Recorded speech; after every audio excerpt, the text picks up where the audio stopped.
Hey everyone, welcome back to episode 5 of the Afrophile Pod. As I say, every time we're always getting you interesting people. Whenever I read literature, I always say there's something that is missing in our discourse, and that is post colonial, or rather, should I just say post AMA 2000 literature of the stuff that's really happening in our world right now in Southern Africa, in universities, for young people. I think this is a writer who, if you picked up her books, you would really understand and appreciate the life that, the younger generation is going through, and the older generation would learn a little bit, understanding what we are going through. From the dusty plains of Mangwe District in Zimbabwe to the intellectual hub of Cape Town, Yvonne's journey is about nothing but ordinary. She's a PhD holder, a doctor from Zimbabwe. I know there are many doctors from Zimbabwe, but this one is a real doctor, a patent holder, and an author whose stories challenge societal norms, tackle complex relationships, and yes, they also sprinkle a little bit of scandal. So, you know, let's get into it because this introduction could keep on going on and on and on. But welcome to the pod, Yvonne. How are you? I'm good, Tabata. How are you? I am doing well. I'm doing well. How's Cape Town? I understand you're in Cape Town. Yes, well, the weather is good today. It was horrible yesterday, so it's a good day. It's a good Sunday. Let's start from the beginning, shall we? You're growing up, in Mambale, Mangwe District, or at least that's what Wikipedia says. How did that shape your worldview? Can you tell me a little bit about, how you grew up, how you got to be who you are, essentially? Okay, so I have what people call a strong rural background because I was born in the village. I grew up there. I went to school, primary school there. So that grounded me. So they say the foundation stage of my life was built on traditions and on certain values. So that grounded me and made me know who I am. Such that when I now grew up and went out into the city and I'm experiencing new things and learning new cultures, I'm still very grounded in my traditions, but still opening my mind. So I think it allowed me to, you see, in most of my books, it's a blend of this very traditional girl, very rural, and this modern girl with big dreams. So I think it has allowed me to be the best version of myself because I can exist perfectly in both worlds. Like you throw me in a city, I'll be perfectly fine. Throw me in the village, you find me going to fetch water at 5 a.m. on my head. So I think, yeah, it really gave me a strong foundation. And I'm grateful that I actually grew up in that background. I would resonate with that. I think, we form a special breed, at least those of us who grew up, in the rural areas. But tell me about, I think most people, for most people, the basis of writing is usually storytelling, right? From a young age. Mine was, being around a fire and, listening to uncles and aunts and parents and grandparents speaking, whether it's, it's summertime and everyone else is just, Kugocha Magwere or something like that. And you're listening to the stories and you're absorbing the stories that you then can later on tell. What was, the beginning of your storytelling? Was it at the home? Was it in school? And when did you pick up storytelling and eventually writing growing up? I think around the age of 4, when because I'm from a large family, so I have 5 siblings. So I'm the Yep. last born of 6. So there came a Yep. time where everyone is at school and I'm not at school. Yep. And so I also wanted to go to school. So I would always follow my brothers to school, my sisters. And obviously I was not allowed at school because I couldn't touch my ear. I don't know how they reached that. Like I was shocked. Even going to grade 1 was a mission because I couldn't touch my ear. My mom had to literally beg them to just let her be here. And my mom was a teacher, which means there were always books at home. And she always encouraged, no one else at home writes, it's just me. She always encouraged the love for books. So much that I realized when I got to like grade 7, Form 1, I realized I don't have to do chores at home. If I pretend reading, my mother would rather do everything than stop someone from reading. So if you're studying, she would rather do everything herself than stop you from studying. That's how much she took, how seriously she took education. So I used that as a trick and did very little chores and did a lot of reading. And like you said, village setup. We grow up going to our grandparents' home. My grandfather had 24 kids. So you can imagine how many cousins I have. So when we sit around the fire and my grandmothers are telling folk tales. So it was always like storytelling was a big part of our entertainment. Actually, we look forward to those evenings, even if it's not at my grandparents' bed at home. We're already six of us, and you know the African culture where you stay with cousins and my nini, and so we're a lot of kids in one go. We could be 10 around a fire just at home, and my mother would tell us folktales that her mother used to tell it. So we also feel like, okay, then we'll take turns telling stories. So I would make up my own stories and we'll all just laugh about it because I was very creative and just make up things. And I think when I first went to the city, when I went to Bulawayo, I hated it, but I had so much to say now. Like, I feel like that's when I really started writing because I was in Bulawayo for a few days, but I was writing. Every book of mine was suddenly based in the city.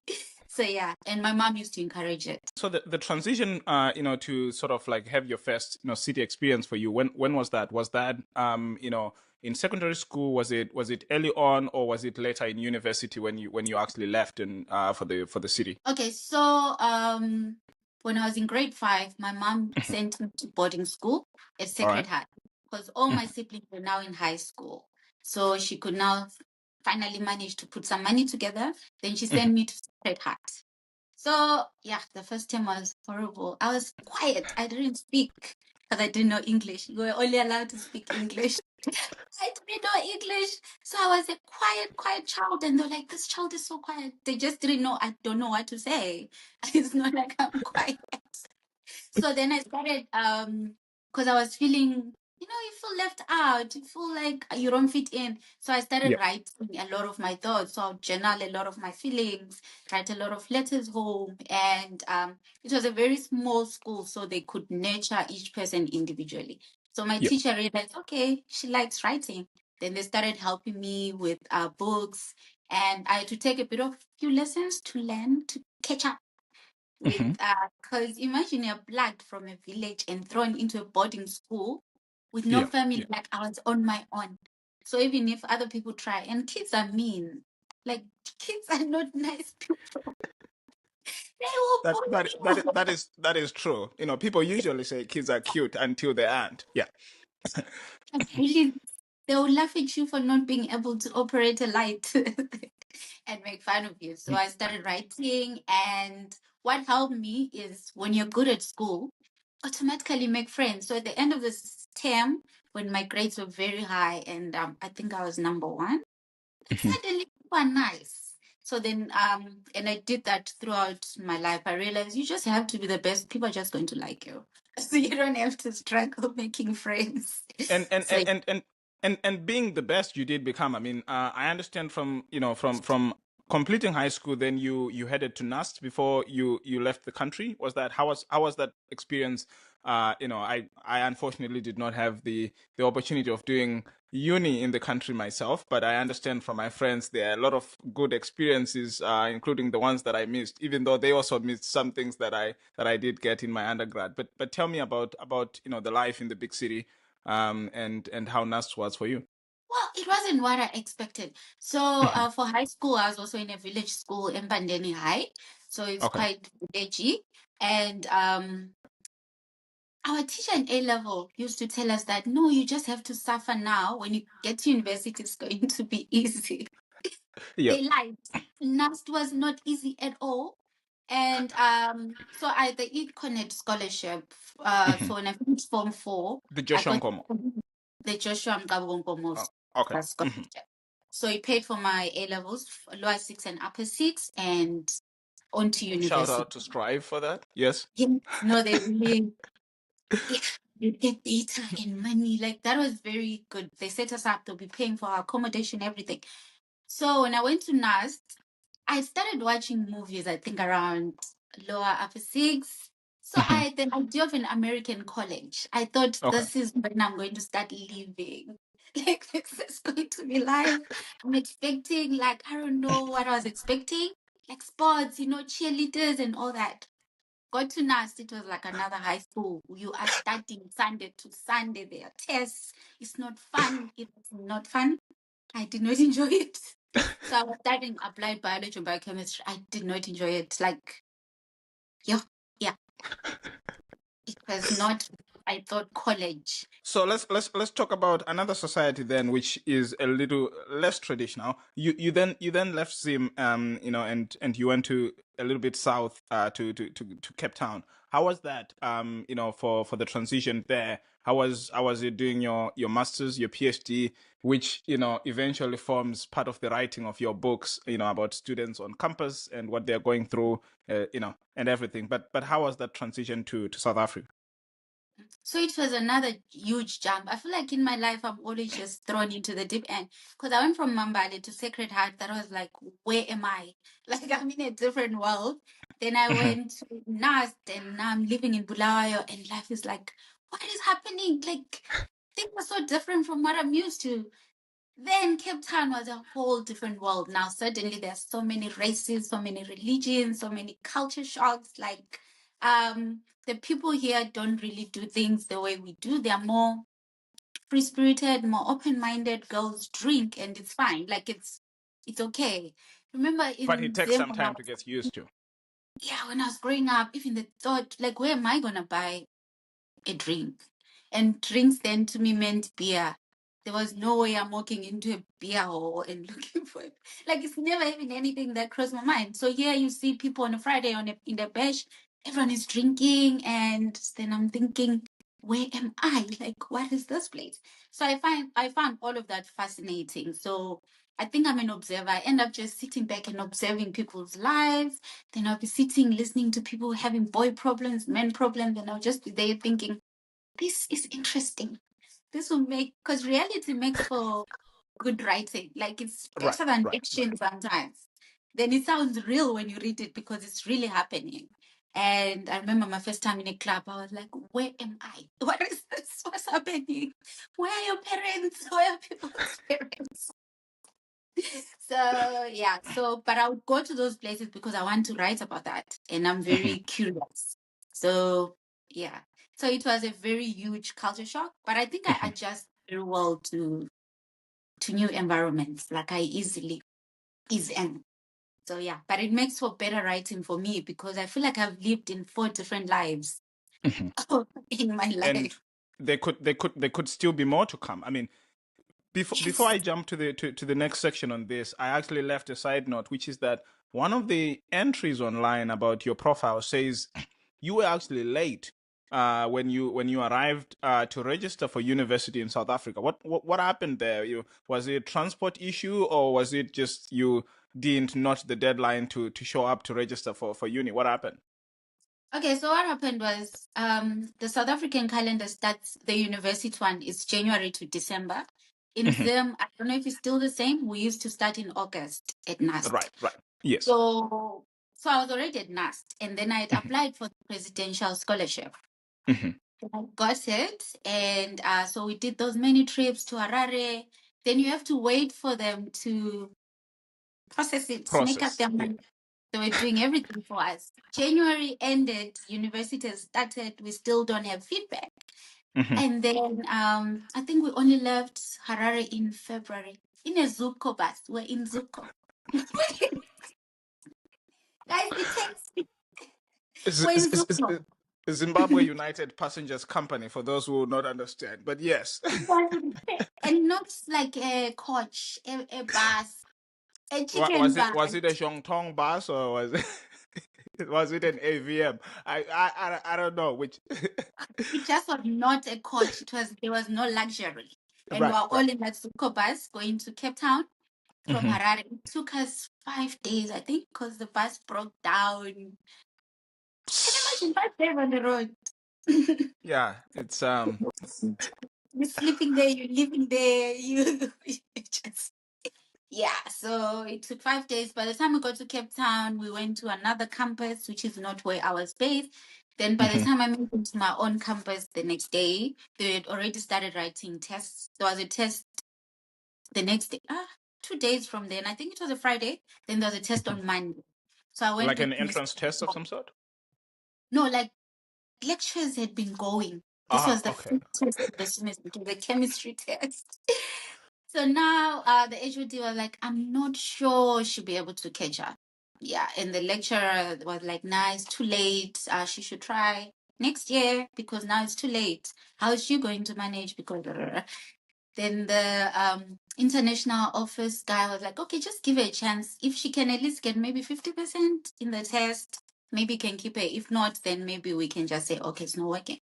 Then the Yeah. HOD agreed, and I got my 100% because first year, remember we do A level, then they do math. So when you get to first year, yeah, I don't know if all universities are like that, but mine was like first year felt like revising A level. We're Yeah. just doing Yeah. things I already did in A level. So the chemistry, the physics, the maths, it was all just so simple. Actually, maths was like Form 4. It felt like doing Form 4 maths. Or maybe you're So just too smart, Yvonne. I don't know. Because people struggle and I would not understand why people are struggling. Which yeah. Which So then they let me in because I got 100%. And end of semester, I had straight distinctions. And suddenly wow. the lecturers were happy they kept me. So yeah, And you have since then accumulated a couple of degrees. I don't know whether you're trying to compete against Zimbabwe's first president or not, who is rumored to have had 7 academic degrees. But you have what, 4, 3? Where's your count, or are you not counting? I can count my diploma in education. So 5. Yeah, You have so 5. 5 now. So Yes, I mean, so I studied the whole year for a diploma in education. Yes. what has been driving your academic journey to be this aggressive? Is this because you're trying to compensate for your late arrival to campus, or there's something else? I don't even know, but I come from a family of academics. Like, Right. how many doctors are in my family? If I count even the extended family, I'm sure we're like 10. If you say Dr. Maphosa at a family gathering, 10 of us Everyone. will sit around and look at you. Wow. So I come from a family of academics, and my eldest brother, who I think I've always looked up to, Dr. Lancelot Maphosa, he got his PhD, and I'm like, that is so cool. I remember him wearing that red gown, and I'm like, I want that. So there's that. Also, being the last born meant I don't have to quickly go to work. So after my honors, I don't have to quickly get a job because I don't have black text because I have 5 siblings older than me who are already handling the black text. So it gave me a chance to, okay, I can stay at school. Then after masters, it's like stopping at masters to me is like you you might as well have stopped. Why did you do it? Like go all the way, especially in sciences. Like might as well do a PhD. And I wanted to be Dr. Mapos. So yeah. I was supposed to be a medical doctor. Well, I got the Algerian scholarship. That was a scholarship I got after A level to do medicine in Algeria. I'm glad I didn't get it. So I had a car accident just before on traveling to Harare to leave for Algeria. So I couldn't go. I ended up at NAST. So actually. So I became Interesting. a Interesting. doctor anyway. The other way though. Ah. Let's switch gears a little bit and talk about, your writing process, creativity, and everything. I mean, the more we talk for the first few minutes, it just feels like some of your writing is autobiographical. Some of it's definitely all real. And after listening to this pod, I think listeners and your readers will be able to determine what part of it is is academic and what part of it is research, what part of it is autobiographical. The road accidents, they're listening to people having boy problems, being the last born, and whether there are any characters in your books who are last born or not. But I think the overall theme is your writing. When you grab your books, it just doesn't feel like fiction at all. I mean, I know you write fiction.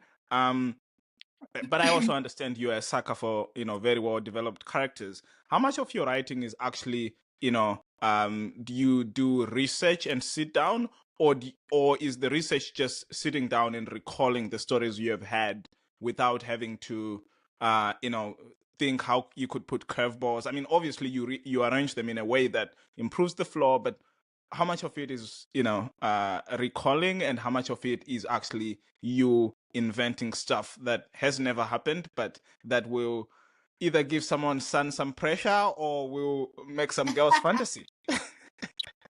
So, how do I answer that? So I don't like researching books. Like I Right. don't like sitting down. I don't enjoy it because I write more as a hobby. Like it should be Mhm, fun. Once it mhm, stops being fun, I don't enjoy writing. I'll abandon that story. So most of my books are based on characters that could easily pass for me.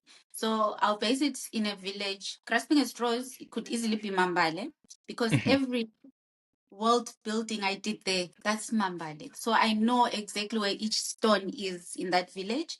So I don't have to research anything. I know the rules. Then I start adding spices from there.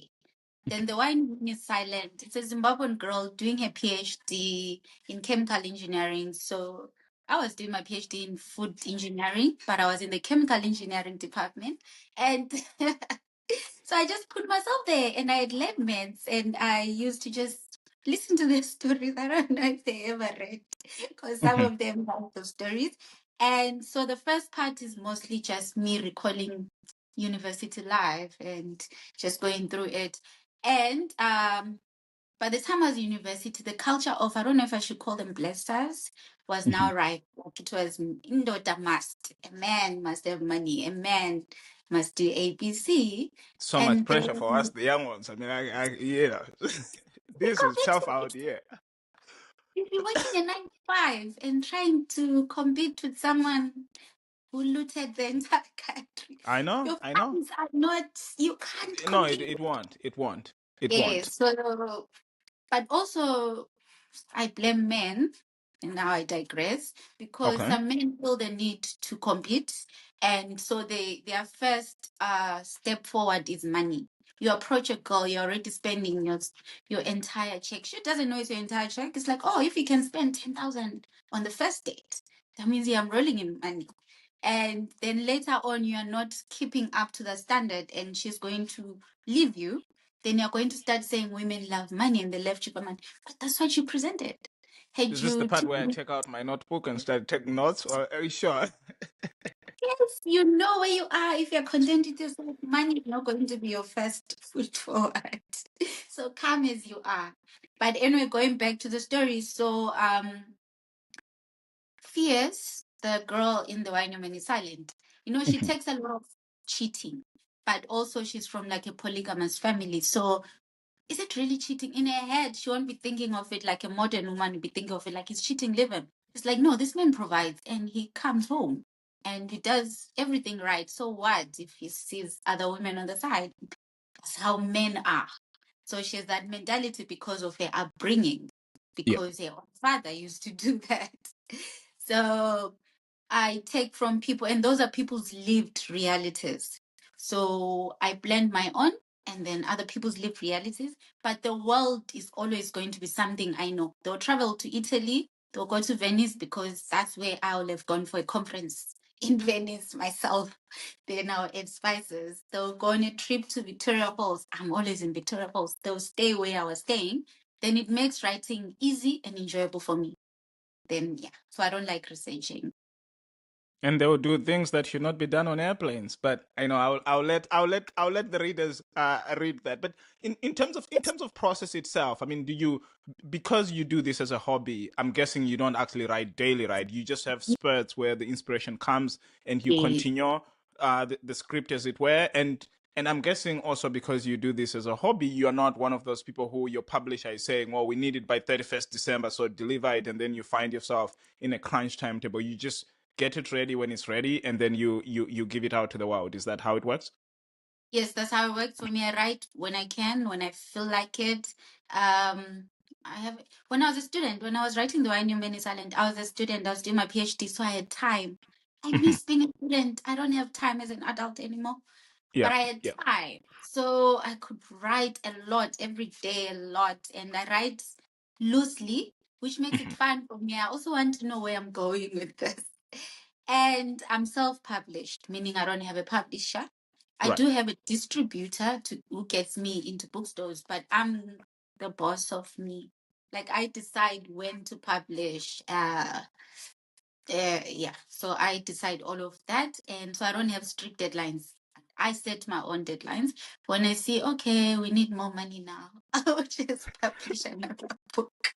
And for people who might not understand the writing industry, I mean, the difference between having a publisher and being self-published is the difference between working for Amazon or HBO or versus having a YouTube channel where you just put your own stuff at your own time. Is that roughly it? Or Yes, and you can take it down if you wake up and decide, nah, this is not right. But if you're working for Amazon and they will keep it there or throughout. Netflix? Yeah. And Yeah, they'll put it up there. So I like the I have what to call it, the creative liberty. So I make my own decisions. I decide what I think is good, and they do very well. Like my books actually do surprisingly well. They shock me because I think I write silly stories. Because no, you should. But you write real stories to a generation that doesn't have a lot of people writing for, and so ultimately for that generation, I think they tend to love it. I mean, for me to try and estimate when we can have the next book coming, maybe I should start by saying, how long did it take you to write the two books, The Why in Your Man, and how long did it take you to write the other two books, Grasping at Straws, so that we can try to estimate whether in the next 2 years we're going to have another what is it called? Is it called a double? Because the other one is a trilogy. I don't know how what's the word for two book series? so before end of this year, I should have another book out. I just don't have time. If I get time, there should be another book out. So when I wrote The Why in Your Man is Silent, I Hmm. think it took me like less than 6 months for both books because I had time. I was a student. I wrote Heart in Two, which are my latest books. As an adult with a job, I have to go to the gym. I have to eat healthy. I have to go to work in the morning and spend the whole day there. I need to market home. There was no time. It took me like a year to just finish one of the Right, book. right. So it took me 2 years to do both books because of time. And also because it's a hobby, I Mhm. can't, my job comes first. Even though the books pay more than the job, I still have to, it's not very sustainable, if that's the word. Yeah. Because Mhm. COVID taught me that you can make 0 rands from books in a month. So I take my job seriously now. So yeah. And in terms of the ones that are already out right now, I know this is almost like asking you to choose between your babies. But what's your favorite? In terms of the work, and I mean, what's your favorite? And if there is a difference, what's the one that your readers have resonated with? Maybe they might not be the same thing. Um, I think Grasping at Straws is my favorite child, Hmm. but it's the one Hmm. that brings in the least amount of money. It's the least popular. Hmm. It's very traditional and very spiritual and African. That's when I went back to, when I wrote Heart in Two, I went back to my The Why No Man is Silent form of writing, where there's a Yeah. lot of adult scenes, there's a lot of money, there's a lot of men, there's a lot of people taking off their clothes. Then people like that. And I was like, oh, so people don't want to go deep. Like they don't want the spiritual parts. So my favorite is Grasping as Rose, but my most, the child that does well and is going to take us out of poverty is the Yeah. wine the silent. So yeah. Interesting. And for some people, I mean, like when you the stories are interesting, as you're saying, they get raunchy, and all this stuff, but also you also identify voices of people who are in there, right? And you feel their pain, whether it's a woman who really thought, and believed in monogamy, and I'm obviously not here to express my opinions on it itself, but and who ends up realizing that she's just not going to compete with a 23, 25-year old, or it's someone who really thought they were dedicated, they had gone out, they wanted to work hard, but life is just not like that for them as a young man. Is this some form of activism? Are you trying to put out any themes that you want society to draw lessons from, or you're just regurgitating the truth as you see it, and it's up to society to judge it? I mean, one of my favorite sayings, which I tell people about, even the pod and what I do online, is,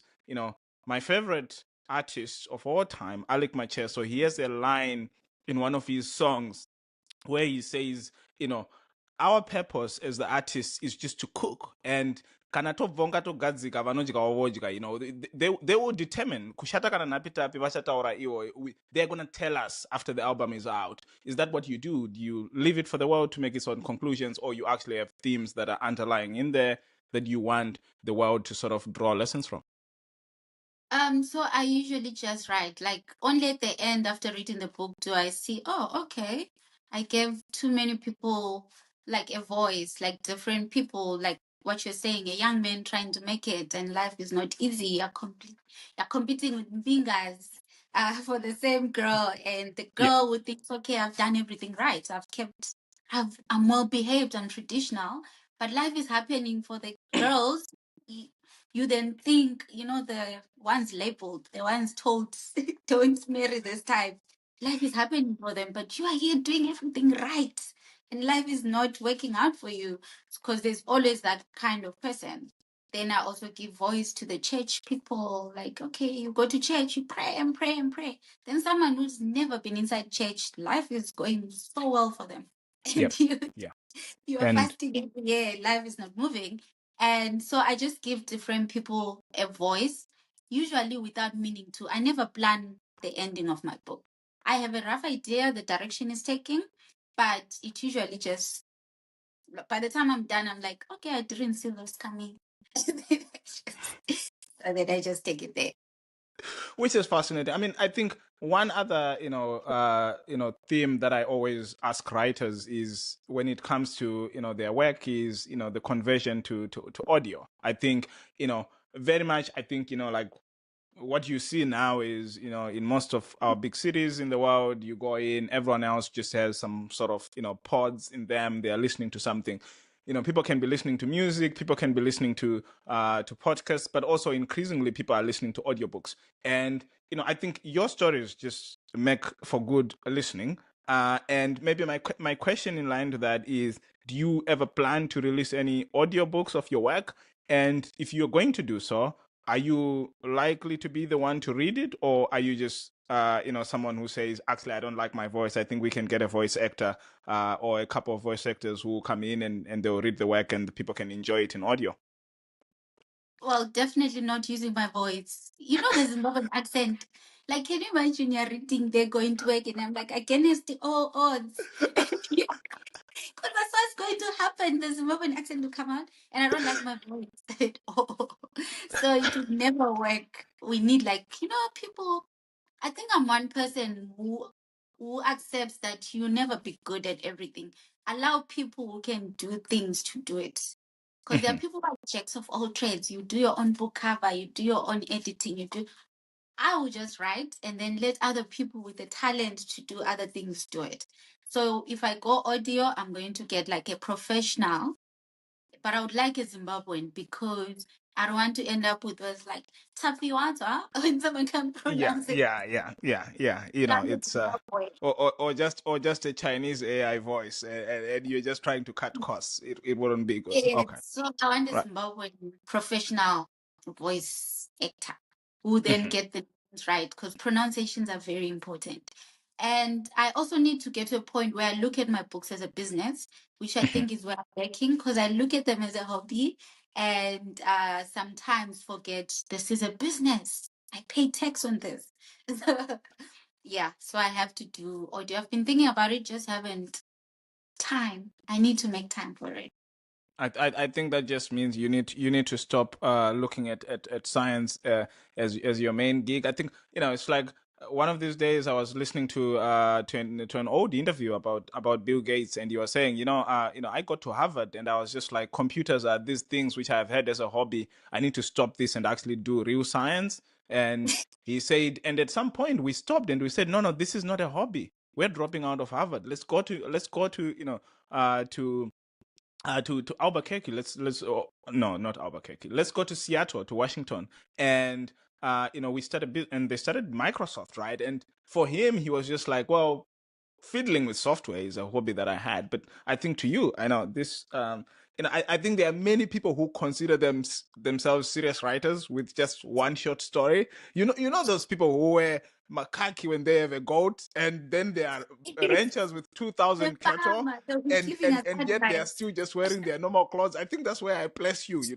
You are this big rancher, and you have a lot going on your farm, and you're like, I'm not buying macaque. I'm not a serious farmer, but you are actually much more serious farmer than someone who has a nice Instagram showing, 3 chicken and 2 goats and. So, You but capture, you just throw it there. So yes, I need to get there into looking at it that way because well, academics, you get as an average, you never get rich of academics if we're being serious. So when that's people true. always ask me, yeah, can I travel the world and have money? I'm thinking, you will travel for conferences, but you're not going to get rich Yeah, at yeah. all with just academics. But what Hmm. academia does is it gives you time to explore other ventures. So you Other can things. have different, yes, so you end up with different streams of income.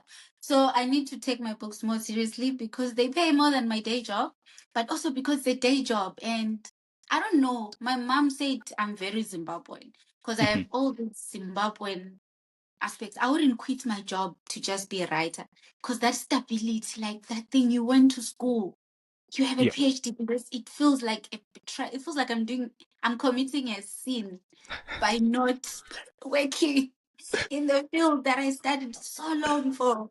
So yeah, so I need to un-Zimbabwe myself. Yeah. No, fair enough. I mean, but if you're gonna really, like try to sort of look at this as a business and not as a hobby, I guess part of it involves writing stuff that can be taken up in mass market, and the best way to do that is writing literature that can be read in O level or A level. I'm guessing that's not your target audience, I right? For don't know this, if I'm capable of writing child-friendly stuff. no, but the question is whether there's an angle at which you can write college stories that are modern literature but can be approved by the Ministry of Education to be read, like, you know, in a Form 4 setup. I think there's no way to do that. Do you think there's a way to water I down your probably stories, or that just means you lose your voice when you try to do that? don't know if that's. I'm sure I would have to find someone to reread it and remove Which then scenes. removes the authenticity. If it's boring, I'll probably be bored now reading it. But if it's not a business, because I also the thing is I like playing around with words, like when you Right. read my books. So if I'm not writing for a school, I might have to, get everything right, Yeah, say yeah, things yeah. correctly so that students, yeah, and I don't, and I like things that are considered immoral. So when you now think of things and what lessons are you telling these people? Because from my books, a lot of things that are considered not right in the world are glamorized in my books. Like that's what it should be. Like stop being monogamous. This is the life this side. I Those are the mean, people flourishing. So yeah, I don't know if my voice would still remain if I tried to change it. Also, I think I yes. give a lot of myself in the books. It sounds like me, although it's not. Well, So it if I sounds like change your social media, but it, I guess people can conclude. People can always conclude, whether it's you or not. Whether you once showed up with a guy and you were caught up in a hat by your own mother. It's many things, right? Have you ever been to Accra? I don't know, but if you had a real stalker who could take up their job and we try to pierce through this together and we make up a huge pod, maybe people would realize this is it sounds autobiographical. it sounds But like an autobio because that thing I said about building my world around places I've been to, things I yeah, do, the scene of bungee jumping when Fierce was bungee jumping in Vic Falls, it happened exactly the way when I was bungee jumping. right, right. So So that you me see, like this is real life. This is and not but I fiction. think I think I think the interesting thing is everyone else has real life, but there are very many people who can't just put it in words in the way you do it. I mean, you obviously are quite talented at this, and I'm guessing you do give out advice, to young writers. I mean, what's the 2 or 3 pieces of advice that you have given, when you meet young writers, or maybe if you don't give out advice, what's the 2 or 3 pieces of advice that have been given to you that has been helpful? Okay, so before I get to the advice, like I'm the kind of person who I think I'm an unserious person. You know, people who don't take life seriously. I feel like life is already serious enough. I don't need to add on to it. So I'm always on the light side of things. Even if you go through my social media, like it's always like, you want to write, just write. It's fine. Just do whatever you want. There are no rules here. Just do what you want as long as it's not illegal. Do it if you feel like doing it. Well, I thought you Um, were going to say if it's illegal as long as you're not caught, but yeah, sure. then you can talk it's fiction. If it's illegal, tell people your story and say it's It's a work fiction. of fiction.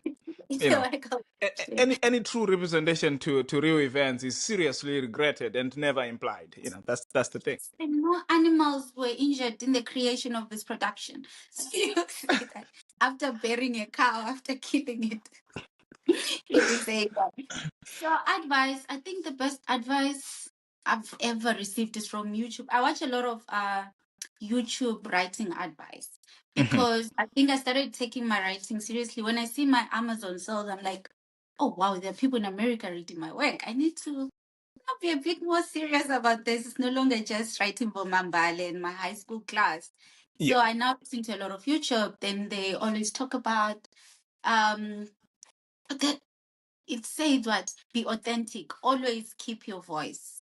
Right. Like don't try and write like someone else. No matter how much you love their work, you will Mhm. never be that person. And it's going to sound very fake and like you're trying too hard if Mhm. you Mhm. try and write like someone else. You can be inspired, but keep your own voice. That's the only way you're going to really finish this.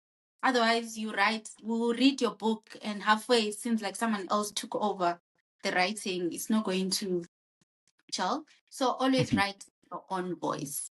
And finish the book without editing. I feel like that's the best writing advice out there. Because once you start editing before you finish, you will never finish the book. Imposter syndrome will get you. It will start reading so bad, and you start being too hard on yourself. Then don't be too hard on yourself. If no one likes your book, it's fine.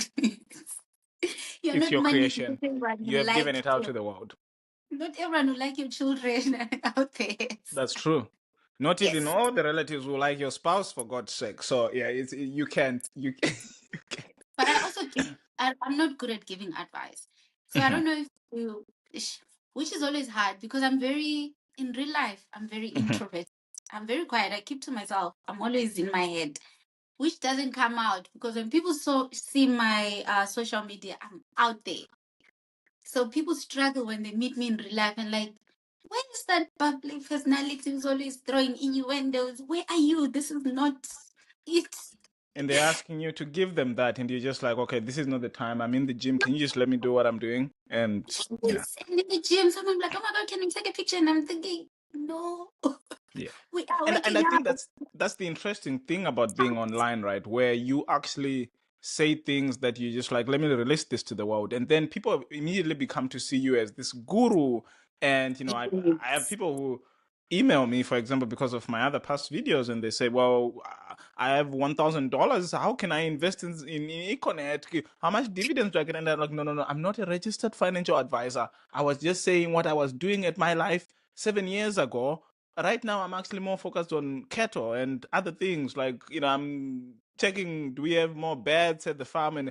And I have left that past. But because you have said it once and people expect you to be, I guess someone meets me in a bar and they're like, I never believe you drink, I thought you just invest in the stock market. But that's not what happens, right? Like I have an entire life that you don't know about, and people who know me differently from other parts. So I think I can relate to that. But Can on you the imagine what it's like for me because of the content I put out? Like I do a lot of sexual innuendos, for example. yes, yes, yes. Then people take it to seem, oh, this is what you like. Then people cross the line because it's no longer just banter when you come to me direct. Wow. Oh, Does that mean someone shows up for a date and they have this as a manual and they're like, this is how I'm going to do it? I mean, I would imagine that would be very, I had to close my DMs because men would send the most disrespectful messages in there. because you think that's what you like, and then I'm stuck in a thing like, no, please respect me, and also like, I think I brought this upon myself. Where I'm like, okay, I'll take accountability. I'll just close my DMs. We're not doing this. And then some people read my books and they're in Mhm. first person and they sound like me. And they really think it's me. Then they're like, oh, so this is what she's like. Then they approach me with that mentality. And that's not always Which is not welcome. good. We, Yeah. I think people just need to realize, this is art. We deliver it in some form. We try to obviously to make it real, but ultimately it is art, and as artists should never be held for what they create, because everyone else has those thoughts in their heads. It's just that artists are good at putting them on paper and preserving them for future generations, but it doesn't actually mean this is what they are as a people. It's like one of those things. I think one of my one of my favorite comedy specials. Why do I keep talking about myself on my pod? I think people are gonna start piercing through my life now. But Please do. um We need to hear that. We need to Sticks hear and Stones, which is on Netflix, it's a special by Dave Chappelle. I mean, I know Chappelle is just one of those really really good comedians. But he starts off in Sticks and Stones. He starts off by saying,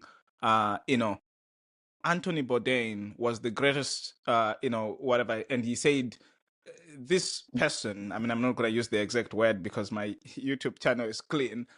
He said his job was to travel the world and eat great meals with, amazing people. And yet, for some reason, he hung himself in a luxury suite in France. Like, this was a guy he said his entire show was just to showcase food and culture from the rest of the world. And he seemed to be enjoying it so much on screen. But yet people woke up and he had hung himself in a luxury suite. And you're like, well, if I had that life, I would never, why would I come? But he says that's the thing, right, about art. It's that. it's art. People deliver it to the world. It might have no representation altogether to what they are going through, and they could be going through some really tough times, but they still, before they show up on stage, they put on that smile. They smile, they're bubbly, they're giving you marital advice, and they go back and they slap their husband and they say, hold my hand right now and let's stay a perfect couple, because this is what the image is built on. So it's fascinating, I guess, when people fail to distinguish between an artist and what reality could look like. And people are depressed. I think being Zimbabwean gives us that perspective. Life is hard, but people Yeah. still have to get by. People still need to laugh and smile and make jokes. But we know life is hard. So we know behind closed doors, a lot of people are stressed out because things are just, things are just not coming together. And so I think as a Zimbabwean, hey, but we're also like, siyashingirira. No one is as resilient as a Zimbabwean. We'll get by. we, Let's we, get by. we are very strong people. We are very strong people. We have proved that in the past couple of years, and I think the future can only get brighter from here. Or does it go down? I don't know. But either way, I know we'll survive. But we But already grew up like that. Like I was in boarding school 2008. I was still in high school. Mhm. Life was hard. I think we had one proper meal a day and then like something that looked like bread or porridge. Like, so by the time, imagine you are learning that in high school, it felt like we're living in a war zone.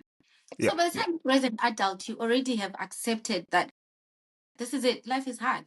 So you yeah. just have to Things were tough. get I by. mean, I think in Yeah. 2008 in boarding school, we're eating rice and peas donated by the Catholic Church. I mean, things have get like Yeah, we're also meat was no longer Catholics. meat was no longer a right then. It was like a luxury. Oh, we're having meat today. This is We fine. eat samp. You would eat samp like a spoon of samp with nothing. Yeah. It's just boiled. You're looking at it like, wow, life is hard. And yeah, 2008 made us resilient. But to me, the positive I took, I think it made me content with life because Mhm. very simple things make me content. Like I'm content with an average life. I don't know if that's even a good or a bad thing. Like content with average things, an average car, an average house, as long as I'm comfortable. To me, I'm one of the people who don't aspire to be wealthy. I want to be free. I want time. Mhm. I value time All and right. just in money to enjoy that time. So, Mhm. so I don't know. I think it's a side effect of 2008. So we were talking, a little bit earlier about sort of the business side of this, and the taxes that need to be paid and everything else, do you have like an outside agent who you work with, or do you just, since you treat this as a hobby, still just file your taxes as personal taxes, and handle all your book sales as book sales, and just get the numbers from your promotion agent? Mm, so I have an accountant. So Okay. my accountant handles my, can I even call him my accountant? Well, he's an accounting firm and he plays the role of my accountant. So he handles the book sales, because I didn't want to then affect, because the tax man is very strict in South Africa. So I didn't want it to affect my personal stuff. So I handled it as a business. So I have an accountant who does all that. So he handles that. And then so even my book distributors. So I work with a distributor because I'm the publisher. Then there's a distributor who is the middleman, and then we have bookstores. So the bookstores then pay the distributor pays me. But they pay me through the account that the accountant handles, not my personal account. So that my monies don't mix. Because when SARS comes, I want to be ready with my books in order. So I do treat it as a business in that regard, because I play with everything else, but I don't play with money. So I take money very seriously. So yeah. That's interesting. But for the fans who are across the world, I think I've seen you doing some book signing every now and then online, at least in South Africa. But for someone who could be sitting in another part of the world, in Russia, and they're just like in the midst of everything going on in the world, I would really wish if my books were signed by you as the author. Do you do any world tours that people can look up to? Or can people just mail you their books, or try to, or the only option is to fly to South Africa or Zimbabwe literally to meet you so that they can get the book signed? Yes, but the kind of person that I am, like, I don't like meeting people. I don't know how to explain it to people, always without offending them. I'm not an extrovert. I'm not a people's person. I do book signings sometimes because I have to. I have to just like, okay, we are doing this, pep talk myself, but it's not something I enjoy. I'm very introverted. I like Introverted. with my head. I like talking on Twitter because keyboard warrior. You can't see me. I'm a warrior. I'm a keyboard warrior. Which Um, is fair enough, but I'm guessing you also get some very extroverted fans who try to it's like see you in the street, start running towards you and try to give you a hug or ask for a selfie. What's the but I craziest won't fun take a experience you have picture. had? Uh, just this time when I was in Zim, I think I was at Pick and Pay with a friend. And then this lady is working, I think, with a partner or but with another guy. Then I can hear her. She's busy asking, do you think it's her? Then I'm thinking in my head. So I'm standing. I remember standing by the wine section and I didn't want wine because I'm thinking, please let her think it's not me. And then my friend was like, Yvonne. I'm like, oh. That's it. That's it. Exposed. And I turn around and smile and just be normal. It's like a normal person. So it's very hard for me. And I think maybe people think I'm not friendly because maybe I come out not giving the same energy that I give online. Because if we chat with someone online, I think I'm very friendly. Then they meet me in real life, then I'm a bit laid back. Reserved. Yeah, then they probably think, oh, she's not nice. So I really hope people get to understand.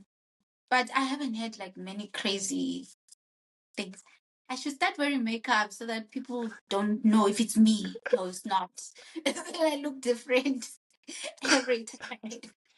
I mean, in terms of actually how I've always thought your work could make people crazy is, something to the extent that I've always thought you could have a really dreadful experience where someone shows up to you, if you're a guy, with Yvonne's books and says, "Here's the manual. This is how I want to be treated. This you're supposed to fly me out, and you're supposed to have all these spontaneous things and have a lot of LLCs going on so that you can finance my princess life." Have you received any feedback? Not like maybe not in person, but any writing to that effect that people say the books have either given young men pressure, or they've given young girls things to dream about, or just to feel free spirited about themselves? Um, so people sometimes reach out and then they'll be like, I can relate to this part, or they'll be like, I'm dating a married man. Thank you for making it okay. And I'm thinking, no, I did not make it okay. It's fiction. Because then they'll start trying to say they feel validated and side chicks, and I'm thinking that was not my aim at all. That was not But I your mean, intention? yes, it was fiction. It was not saying go on and also, but before I close my DMs, like if I went through my DMs now, because men who read the book, I'm like, oh, so Yvonne, let's go to Dubai. Can I take you out? Let's go to Dubai for lunch. And I'm thinking, what do you take me for? Like, because they think what's in the book is what I like. So they'll come and be trying to throw money at me. And I'm thinking, no. Then it sucks when students read my books because there's sexual content. Now I'm there Yeah. in front of class and they're thinking, Oh, you mean it's your students when you're teaching? my students when I'm lecturing, because I lecture at university. Yeah, yeah. And they have access to my social media and my books.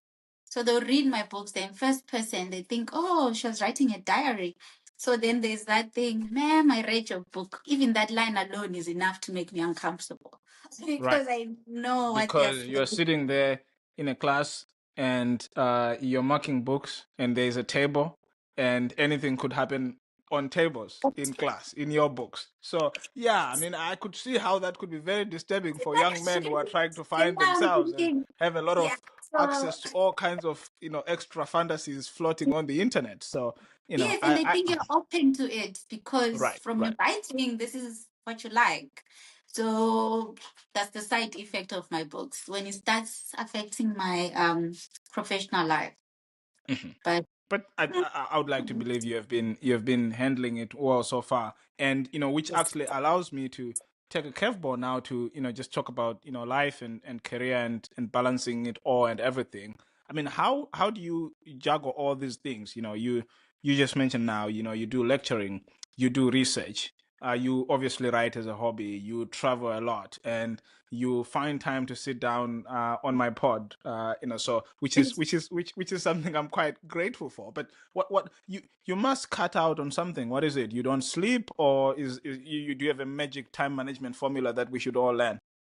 I feel like time is there. Like there's time in the world, and we need to compartmentalize. Right.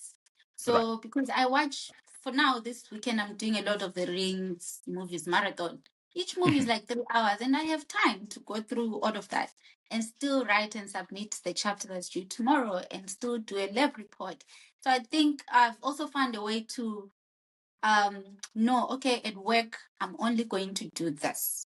When I Right. get home, I'm going to mark for 2 hours, maybe maximum. I'm doing student stuff.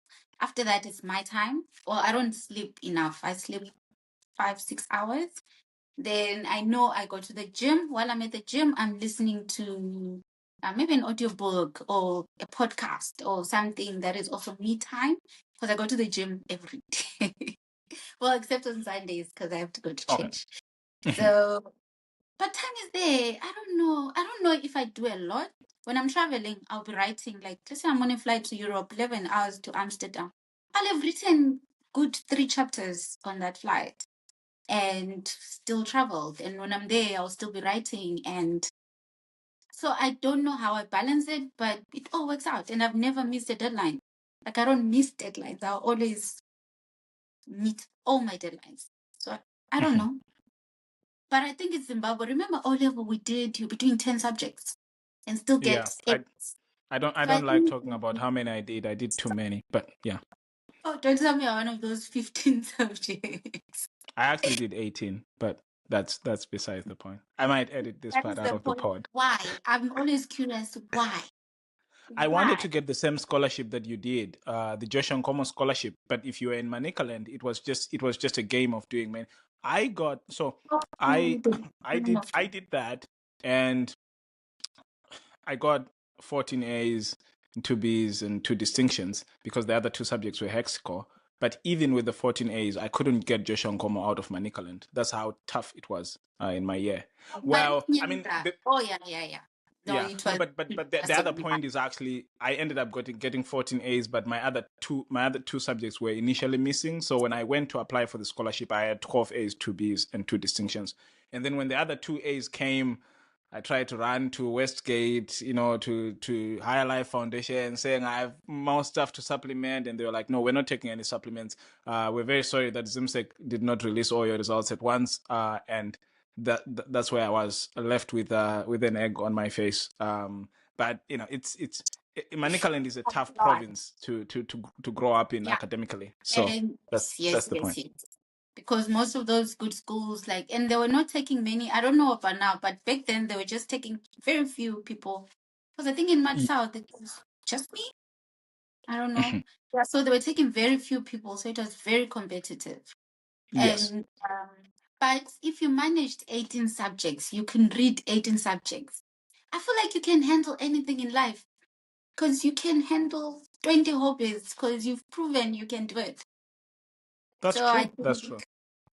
I I, think you that know, it probably comes down to the technology that is wasting a lot of our time and the scrolling and all these things. Probably that's what it comes down yes. to. And you find a way to make things that can gel. For example, when we're Mhm. doing physical science in high school, you Mhm. already have biology aspect. You don't have to study integrated science. You still just write it. So Yes, you find even in the real world, that's why my novels are more based on things I do on a day-to-day Mhm. basis, because then it Yes, cuts down on research I would otherwise have to do. So I just yes. cut in there. And yeah, and traveling, I find a way sometimes travel for work and mix it Mhm. with my personal thing. So I could be going for a conference in Joburg and then slot Mhm. in a book signing the day after. Then just find a Right. way to put things Mix up together. everything, which Yeah.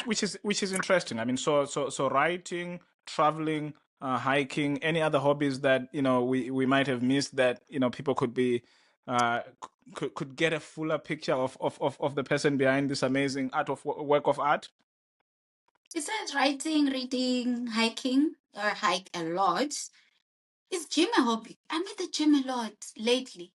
I got a personal trainer, so now I'm at Yeah, the gym. is that because of your personal trainer or because you actually want to be in the gym a lot? Because I'm imagining you paid some money for that, and you're like, I'm not gonna Yes, waste I my money, so cannot I need. for the personal trainer. And so I go because I think, and he will make sure when someone is waiting for you. That's the reason Mhm. I got a personal trainer. Like, even 4 p.m. we're doing this. Mhm. Even if I'm feeling lazy, I'll end up going to the gym because there's a Mhm. human being there waiting for me. And you So have to and I you have to paid show a up. lot. I need to get my money's worth in a month because it's expensive.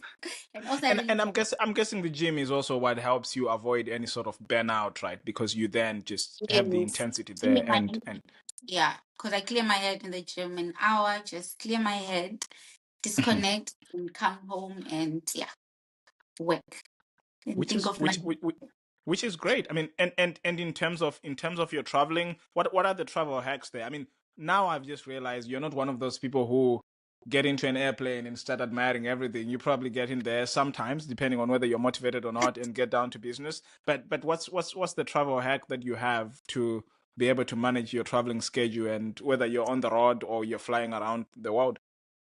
Okay, I prefer the flying around because then I'm not the one doing the driving, so I have time. Oh, it's hard. Can you imagine driving Bulawayo to Big Falls and you want to ride? There's no Yeah, way you're yeah. going to do it on You that can't do that. road. Yeah.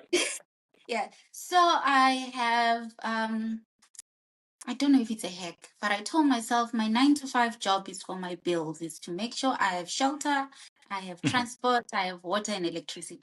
Then my hobbies must make me enough money to enjoy all my other hobbies. So my books Right. then make me money to travel and hike mountains, get there, and all of the things. So that's how I partitioned my life. And at work, if they want someone to travel, they know like it's just me. Just put me in. Because other people have pets or babies or husbands or families, and I'm just here out away from my family. So I have time. I'll go. That also helps. Yeah, I don't know if that answers it. And I'm spontaneous. I can wake up tomorrow and just go and just Which is decide. which is a great quality. I mean, which I mean, it's a great quality, but I can imagine it's also slightly expensive for the average people. But anyway, I mean, one of the recurring themes on your social media, and I'm not gonna dig through all your social media, but the name that keeps appearing over and over again is Akon. What's the deal with Akon? And He's I'll my pair this husband. question. He's my Akon, your husband. husband, and and Yes. and and um, everything seems to point that Akon is probably not Zimbabwean. But to the extent you're giving any any advice to the world, would you recommend Zimbabwean men as a viable export that should not be tariffed, or you think they should be exported tariffed because they are likely going to cause some damage to the world?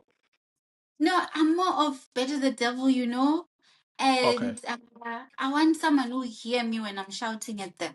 Because I'm not going to be able to express things in English when I'm upset. You should at least understand it's Ndebele or Shona so that you get it, Yeah. get it, get it.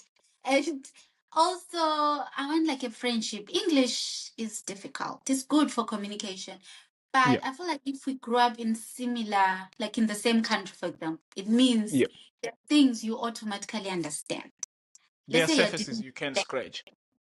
yes, let's say you're dealing with black text. I automatically get it. Let's say Hmm. we're going to family, you don't even tell me where this dress, I automatically know. So then it Yeah. makes life easy. Like I'm not at school.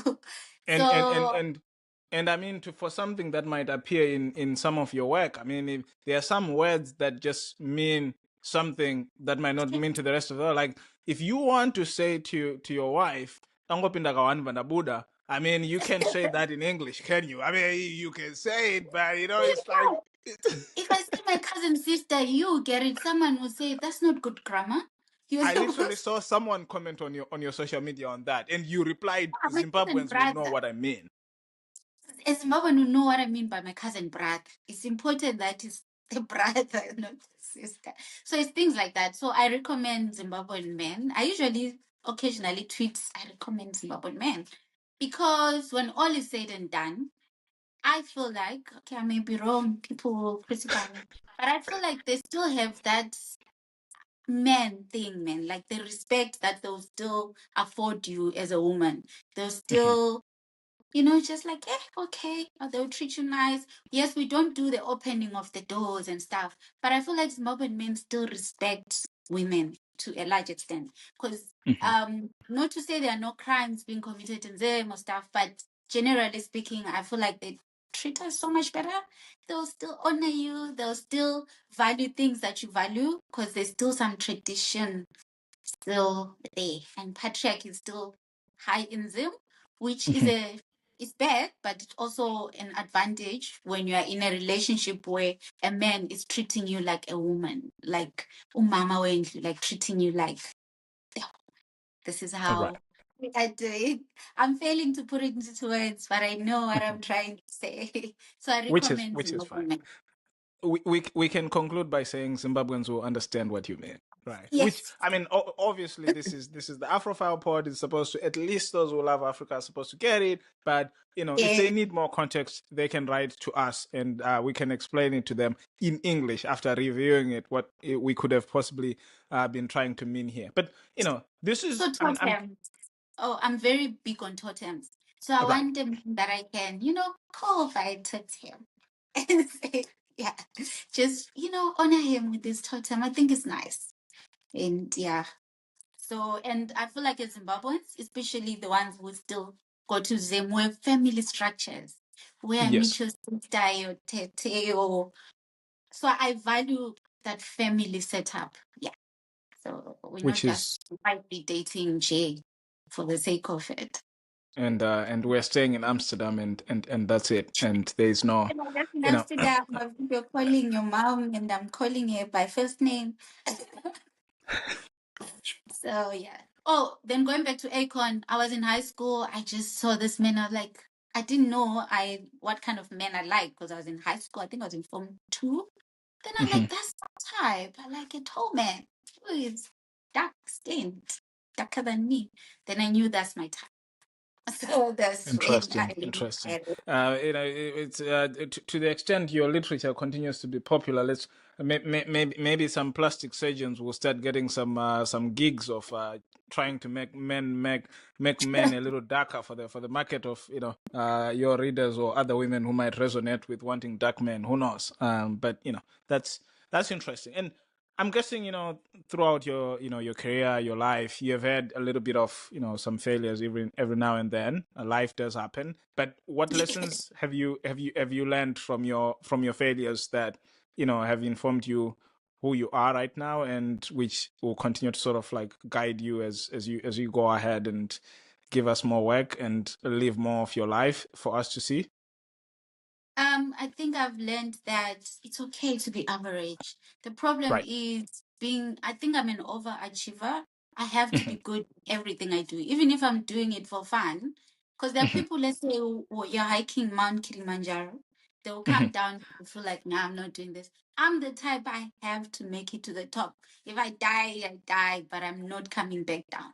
So I've learned over the years to let go and say, Mhm. okay, I'm not going to be the best in everything, because the problem with not accepting that was, if I get a negative review, it would crush Yeah. me, because what do you mean it's not good? Like, I wrote it, of course it's good. And then, so now I've learned to accept criticism, because now I'm like, okay, I'm never going to be good at everything. It's okay to be average in some things. And also to detach myself from my characters. I used to get hurt when people criticize my books, and then, because some reviewers are mean, then they'll be very, Yeah. very, very mean. But now I've learned to detach it, like, and say, okay, I respect this opinion. Actually read and see, okay, what can I do differently in my next book, and try and take a lesson from there. It still hurts though sometimes, because some people are personal. I've also learned social media is a good place and a cruel place. It You is. can It trend is. for horrible things, and you feel like everyone has just been waiting for you. So I learned you have to don't live on social media. I don't live on social media. I think sometimes I tweet and go. This last 2 months, I don't even think I've been on Twitter for more than an hour in a day, more than 10 minutes in a day, because of time. So I've learned we need to leave social media alone. And also, we need to look at it as entertainment. I've always looked at it that way. So I do see people who take it seriously. And so I always say to the younger people, don't take everything you see on social media. We're all experts there. I would give you relationship advice I would never follow in my life. I'll tell you, a man tells you he can't buy you this iPhone, leave him. That time I'm still paying off maybe my own iPhone at the store. And I'm And no still in man a is buying for relationship. you. Yeah, that's What it. is buying it? But It's it's for easy to entertainment purposes. project, because we Mhm. all suddenly know everything. No, don't date women like this, don't date men like that. And it's fun to read because it makes for good stories. But Yes. people need to learn to leave social media alone. It's a whole different thing there.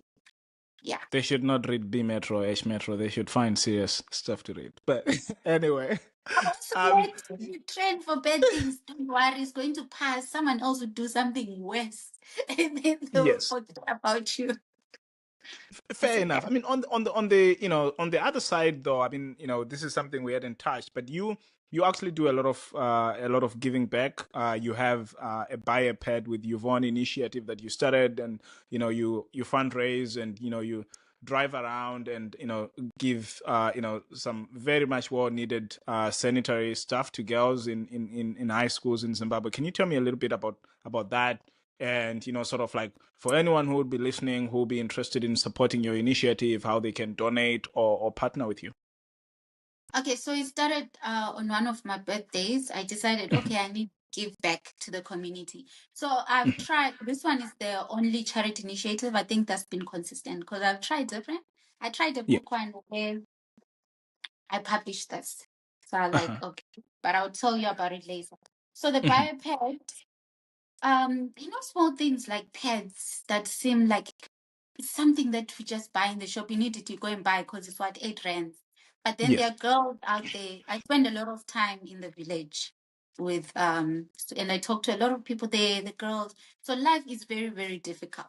And I remember I was talking to this girl, and she was like, I want to break up with this boy. This girl was in Form 3, and she was Yeah. dating a head boy, a guy looking after kids. Like, I don't like him, I don't want him. But then he buys me pets. Then Wow. I remember thinking, that can't be the reason you're with someone. That's when I thought, okay, let me try and fundraise. So in the beginning, I'll just ask people to donate money, almost all the money that would buy the pads. Then as it went on, I put at least 50% in it. Now, most of the time, I just keep money from, I sell my books for like 200 rands. Then from there, I usually just take out like 10, 20 rands. And then end of a month or 2 months, I just buy pads and send them home. So yeah. Sometimes I ask Interesting. for from organizations, Hyundai, Doves, Saripai. They've always donated to my campaigns. So then I send them mostly to, because I'm not based in them. I Yeah. sometimes find people doing the work on the ground and then give it to them. But when I'm there, I just drive around and donate them to schools. So yeah, and people have been very supportive. Like no one has ever accused me of eating their money. But I was scared of that. People start saying, Well, where is she as we have going already now? established, I mean, you have very very lucrative hobbies. So I don't think anyone this alone should pay for your life, whether the real life or the imagined life among your readers. So I don't I wouldn't particularly think people should accuse you of that. So I think it's a great initiative that you're doing, and hopefully you continue having the energy to push it, and you have a few people maybe after this ask you how they can contribute, or I don't know, maybe Jeff Bezos will call you and they're like, oh yeah, I listened to the Afrophile pod. Actually, we're just gonna end it once and for all. Here's $1 billion. Just find the ways to do it. In which case, now you have another expensive thing to do, which is not your career. But who Yes, knows, that like that. Also Jeff, if about you this are listening. school. Yeah. Oh, yeah, and you wanted to talk about the philanthropy you did Yes, so it was in a line with that charity book. thing. So I took some money out and said, okay, I'm going to sponsor a writing competition. So I thought it's Okay. something I'll be able to do annually. Right. So put money aside for prizes. We got like Hmm. almost 100 entries from Hmm. young people. So it was for young writers between 18 and 23 years old. Then we Hmm. submit, then we pick the top 20 and give prizes to the best, and then published. So I then published this book into an anthology. I still don't know why this book doesn't do so well, because it's such an amazing collection of stories. Like it's so good. But also because I think I've come to realize people buy authors these days. So people rather buy a book I wrote, The Why No Man is Silent with my name and my face, than buy a collection of amazing, amazing short stories because they don't know the writers. I Right. have Who are in? so because it didn't do so well, I thought, okay, so I stopped that writing competition. Because well, we can't keep investing losses. In something that's not bringing back sort of some returns. But let's talk about sort of the academia part of you, which is something we hadn't touched. I mean, you talked about being a professor and actually teaching students and mentoring the next generation. But is and we sort of touched on this when you said, look, I tried to make it less serious because in fact the stuff that I write about is either characters who are in scientific labs or who are traveling for scientific conferences, because I've lived through that life, and that sort of sort of helps you. But as you have been going through your career, right, you have been winning a lot of things along the way. You have been getting patterns along the way, and people will just be amazed, literally when they read about you, the stuff that you have done. It's just like, these are your hobbies and this is the real stuff, and you have patterns in South Africa, in the UK, and in the US. But tell me about sort of like the scientific work that you do, the research, and sort of like what you have managed to get patterns for. Okay, so for my PhD work, so for Hmm. PhD you have to come up, ideally you have to come up with something that has never been made before. So Yeah. I was working on Nemo in Zulu, in Isindebele. Hmm. Yeah. We call them round nuts. And I Yeah, feel like Bampara Zimbabwe is the roundnuts or only something. Are country. they? So I don't know where the name came from, because no one else knows what round nuts are. See Oh, why we really? should be Zimbabweans. If I say I want round nuts, you know. And then you show up with something else. Yes. So they're called Bambara groundnuts Yeah. everywhere else. So I worked on that because to me it's very real. It's something I grew up on. So it was Hmm. fascinating for me to work on it, because my long-term plan is to make sure I use science to explain indigenous knowledge. So things people are using in the village, like, oh, if you're sick, if you have a headache, you drink the bark of this tree. I want to be able to scientifically join that tree Link because there's the so two. much, yeah, there's so much rich knowledge in traditional people, like when they talk about the medicines and stuff. So we need Yeah. to preach that.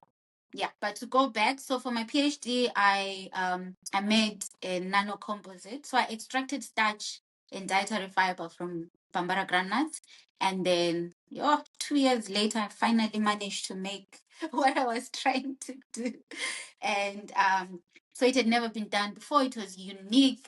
They couldn't believe I made that size. We went through all the tests to bring it to a nano size. Then I managed to patent it because then when it's patented, now Uh-huh. it's ours. Well, it's not Right. mine because I'm under an institution. But then we started upscaling.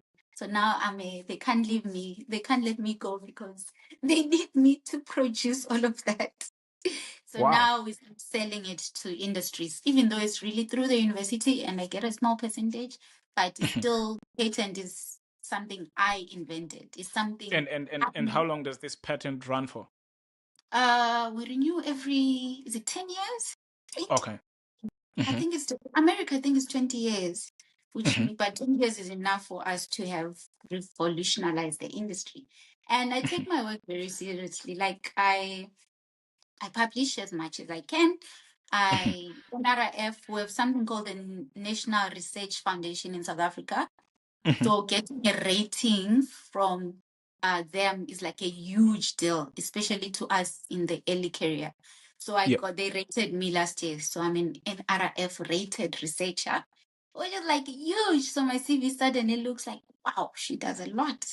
And so with academia, you need proof like that to, because we see you going to the lab every day, but where's the proof that you're actually doing something? So that And you're proof not then comes up in papers, in patents, in ratings. Do other researchers rate your work? So that's why I'm always publishing and conferences, sharing my work and stuff, because that's the evidence that you're actually changing the doing world the work and putting in and the hours. yes, and making millions and millions for the university, not for you. Which ultimately we all work for somebody. Just wrapping up on research, any tips you would give to sort of like young researchers who are just starting their masters or still in their undergrad and they're thinking, do I really want to go and work for a corporation, or do I want to just pursue academia and science and be a researcher, and they don't know where they're at. That young girl who is at NAST, or the young boy who is at Lupane State, who is trying to figure out where next to go in terms of science. um, okay. To the young girl, I would say that please get your education so you can get your life in order. The the world is not very friendly, especially to women. If we're being fair, it's a men's world. So make sure you have your education in order. If you decide not to use it later on in life and you want to be a housewife, that's perfectly fine. At least you have it, and at Yeah. least you have that fallback plan. Don't rush out of it because you end up probably in places that look very nice from afar, but you probably don't want to be in those spaces. So get that degree. And if you want to be in academics, I would say further your studies while you still can, in the sense that I find it very difficult. So I supervise students. There are Hmm. students that after their honors, they go straight to masters. I Hmm. find they it's easier. I don't know if it's because the brain is still in That mode to learning learn or mode. something. Yeah. Yes, and when I have a student who is now working, who went to work in the industry maybe for 10 years and is coming back into the lab, I find they really have it very hard. Like 5 years later, we'll still be doing the same stuff. So I Yeah. think if you can, of course, we are all from different backgrounds, but if you can, please do it as soon as you can and go all the way to your PhD. And because education, as they say, is that one thing they can never take away from you, and you never go wrong with education. Like the opportunities will be there. I know people say a degree is a useless piece of paper. It's really not, because yes, people use college dropouts. Then they don't mention those people dropped out of Harvard. They Right. didn't Right. drop. Right. which is different. Primary. Yeah, yeah. Which is And to be very frank, I mean, those people might have dropped out of Harvard, but they still had a lot of connections and venture capital that backed their ideas, and they immediately managed to commercialize. They didn't drop out of Harvard and went back home. They had something that made them drop out of Harvard to pursue, so they were still motivated in some way. Yeah. Yes, and also networking. I think young people need to learn how to network. It's very nice, even on Twitter. I live a lot of my life on Twitter. Network with people. It's very maybe tempting. I don't know why people get tempted to be known as savages or that one will insult you and everything. Maybe don't do that, especially Yes. if you're in academics. Build Mhm. meaningful relationships with people because your network is your network. People will always help. You have the degree, but someone sometimes has to open the door for you. People will drop your name in rooms you'll have never otherwise been in. So build a network and yeah, and publish or perish. So you have to publish Publish in or perish. Yeah, I've always heard of press publish, at least when it comes to YouTube and all these things. But publish or perish, I think it's a nice one. Yeah, because if you don't, I guess the point is if you don't write these we stories, don't know about you, you perish. yes, So yes, yeah, it's like people want to write books. You've had the idea for 10 years. We still don't know about it. Only you know you want to write. So publish it. It's the only way we are going to know about your book. and if And you can't really put names, I guess you just write it as a work of fiction. yes, you write it as a work of fiction or use a pen name if it's really that bad where you don't want to be associated with it. The downside of that is that now people like interacting. Now we know authors. I grew up thinking Enid Blyton was a man. There was this bedtime stories Hmm. that were written by someone. I don't even know if I'm pronouncing their name right. Enid Blyton. Hmm. Because back then they've never had the name being said out loud. So you Right, read right. what you think is written. And there was no, we grew up J.K. Rowling, and there's no connection with them. Like you see them as Yeah. this far-fetched people. But now the internet has made it so that everyone is connected, and now people buy authors. So it's hard to separate yourself from your work in the sense that you can't be a horrible, horrible person and think it won't affect your work. So you have to strike a balance. That's where authenticity plays a part. Because if you're yourself, then most like unless you're just a horrible person, which I don't know. But if you're yourself, it's not very difficult because it's you. You're just being yourself. And people sometimes buy others. I have a lot of people buy my books, because I'm the one selling them. They'll tell you I don't read fiction, but I'm going to buy. Send me all of your books. I want to support you. And yeah, Wow. there's Which is, that. it's I guess it's the name part. But even other authors who don't use their real names, like No Violet, who I read, many people Oh, be yeah. like, wait, No Violet, that's not her name. It's like, yeah, there's no one who's called No Violet Blau. There's going to be no grave whatsoever ever going to be written No Violet Blau. Well, I guess maybe unless someone actually later renames their child and changes their surname to Blau. I don't know. But anyway, it's fascinating that, right? But you can still get to have that, and how important sort of names are, in being recognized and everything. And your names, there's pretty much a few articles about your names. How did you get your names? I think there's a story Um, behind your three names. Yvonne, the doctor who delivered me was called Dr. Yvonne. My mom was like, oh, there's a name. I'm serious. Maybe that's why I became Dr. Yvonne. I don't know, because the doctor who helped my mom, the midwife, was Yvonne. Then Jacqueline, which is such a friendly Zimbabwean way of pronouncing Jacqueline. Because some people say Jacqueline, and I'm thinking, no, let's go with Jacqueline. It's fine. No, no, Yvonne, no one says Jackie. Wait. Mhm. Jacqueline, my mom's niece. What is she? My Nini. Yeah, Mhm. my Nini just gave me the name. She had heard it somewhere and liked it and gave me the name.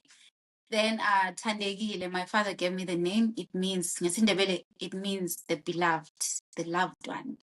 Tandegile.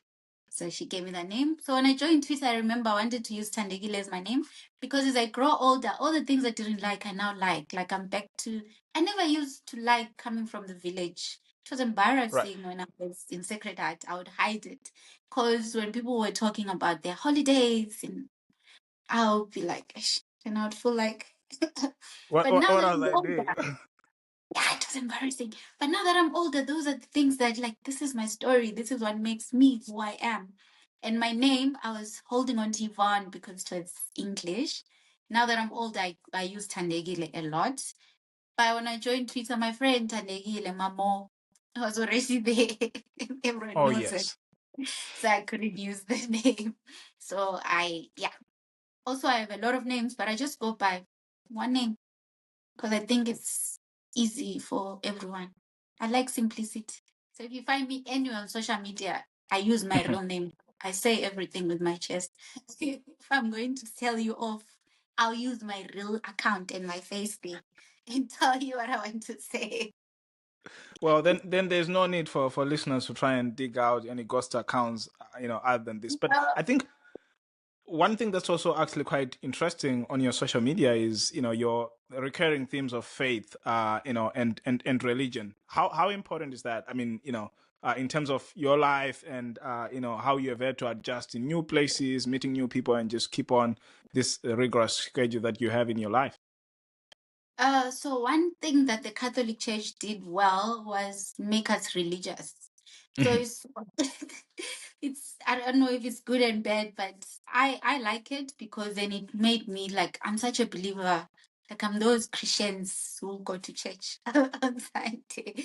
So I wanted to be a nun when I Wow, was what a loss for the church right there. I mean, well, but also and I'm the not sure the more Vatican would have sanctioned this work to be released if you're a nun, but yes. the right Or I'm you could have moving used a it pen name. You could have used a pen name, but yeah. in. Then the devil sent man. Then I feel out from my calling. It is still a vocation. Yeah, I'm very religious and very traditional at the same time.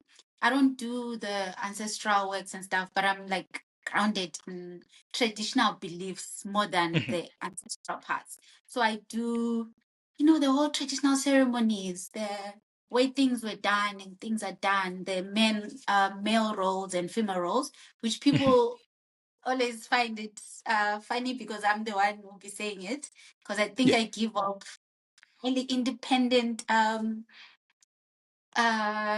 man can tell me nothing, but I believe in male roles and female roles in a society. So yeah. You're just an economist. You believe in division of labor in society. That's fine. Let's Yes, just say it that way. yes, yes, yes. Specialization Me, and division of labor. That's what Adam Smith told us in 1776 in the World of Nations. So the living together. that's what drives capitalism. We can't all do everything. Okay, sure. Mm, So interesting. And then, you know, the other recurring theme about you is, you keep bringing up that, you're actually a last spawn. But other than not paying black tax, which you mentioned earlier, how else has, being a last born privileged you in the family? And what do you say to people who are last spawns and everyone says they're spoiled and they will never amount to anything in their lives? I say be spoiled, like embrace that privilege, cry, go to your mom and milk being a last born for everything. Um, and it has worked for me because, for Mhm, example, when I was buying my house, I had saved up mhm, so much money and I don't mhm. have. So I did that Zimbabwean thing where you first save all the money you need and go buy something cash. But I Yeah. didn't have all the money. Then my Mhm. siblings came together to say, okay, let's give this child the rest of the money. Let's all just come together and throw in money so she can do this. So they Wow. keep doing things like that for me because I think in their eyes I'm a child, which is good and bad. It's bad when a boy tries to see me now at my age and they're like, no, no, no, no, no. But They're it's very good. overprotective. Yeah, Right, they're right, right. very well protected. But then they also really like take care of me. I know when I need money, my Mhm. brothers come through for me. So before I even ask for it from anywhere else, I know my brothers, including my cousin brothers, because I have like an extended family, which Mhm. makes it more people can contribute to my cause. Yes, so that also then allows me to to travel, because that's money I would otherwise have used maybe to build something at home. I just informed them, no, Mama said she wants a Jojo tank. They should buy it. And not me. So I play my role. Like, I love the privilege of being the last one, because I told myself it means I just exist and everyone takes care of me. Wow. That's interesting. I really hope my older sister will listen to this part of the pod and she starts taking up a little bit more slack in the family. And that's Um, the other problem. So I think it's the yeah, friend. that's the thing. But anyway, let's get to some a few rapid fires. Favorite Yeah. city. Favorite city. Victoria Falls, Amsterdam. Victoria Interesting. Falls. Favorite And dish. sushi. I love sushi of all kinds. Favorite place where you have hiked. Mount Kilimanjaro. Kilimanjaro.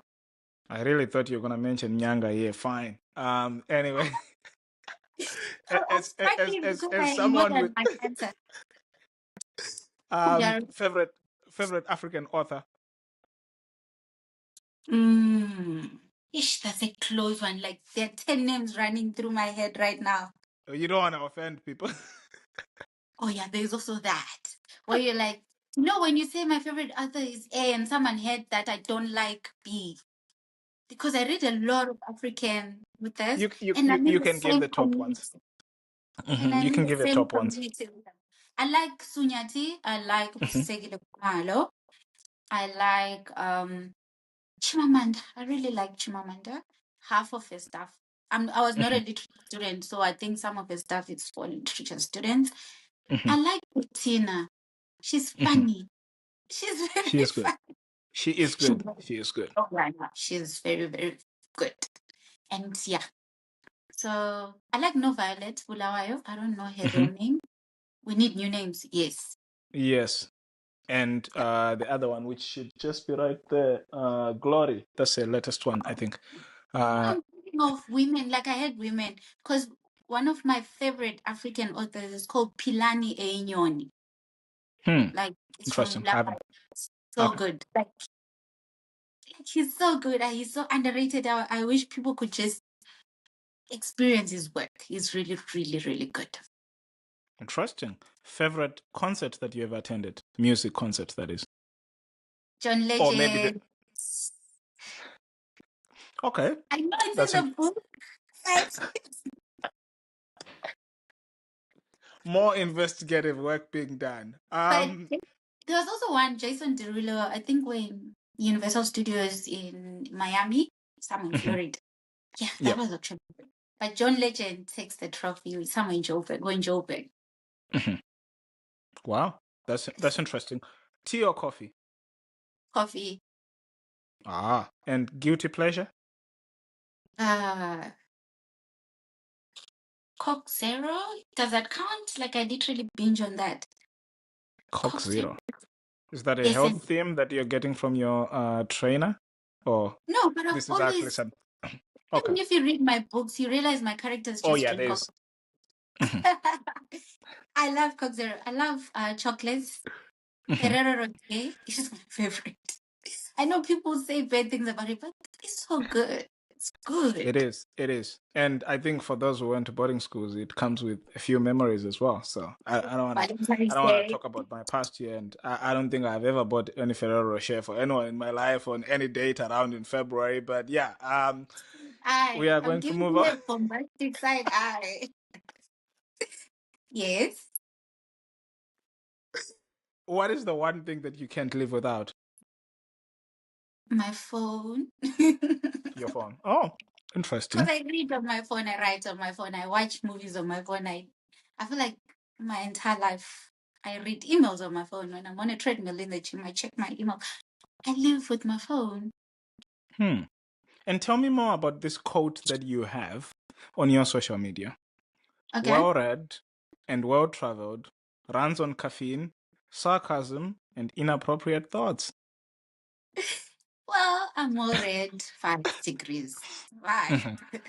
Mhm. But I was also making a play of not just highly educated, but I really read a lot. Like Right. I read. You So, are a and then, bibliophile.